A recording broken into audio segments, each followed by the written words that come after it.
Kamwine agambire binyumwa bazyo ahampaka za National Primary Schools Music Dance and Drama Festival eziriyoni zihindura ahari Mbarara Junior School na Mbarara High School.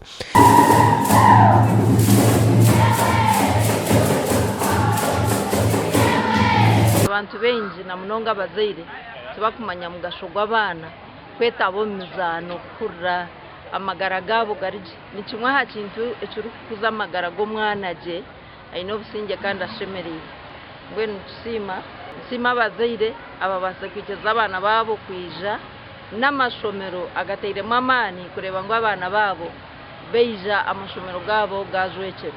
Empaka ezi zetabirwamo amashomero garuka ikigana 25 okurwa mu ihanga ryona.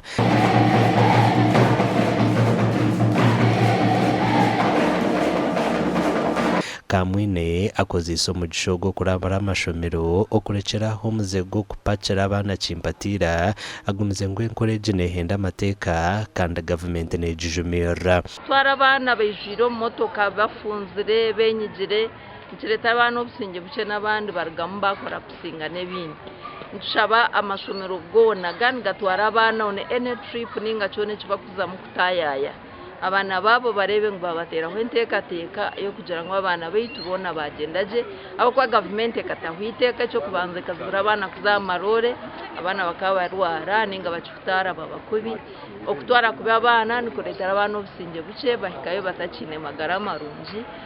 Omumpakezi abejeno bahayahaya naro mbintu bitaro bimwe na bimwe omuri yo kweshongora okuzina okutagorra okugamba za speech ebitebyo hamwe na nebindi bingi abashomesana nabeji abutugambireho nabo borekere akarungi akubashanjiro mu mpakezi intero muranga baziri kuvaringa education na MDD abana MDD cye kuyamba abana nibe exposinga themselves kandi cyogera kuyunganisa district abana kumanya kugira ngo Uganda yabo bakimanye kurungi.